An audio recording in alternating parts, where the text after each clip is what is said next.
Base nga sa ating latest satellite animation ay nandito pa rin nga yung binabantayan nating low pressure area sa labas ng ating Philippine Area of Responsibility.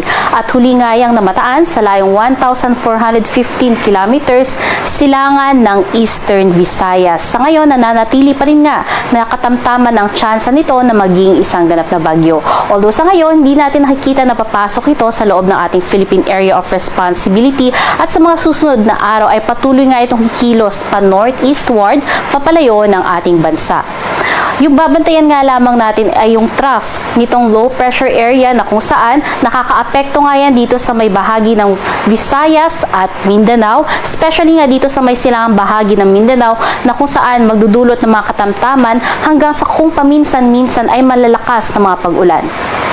Samantalang northeast monsoon naman ang siyang umiiral dito sa buong Luzon at nagdudulot yan ng makulimlim na kalangitan at mahihinang mga pag-ulan, especially sa may silangang bahagi ng northern Luzon.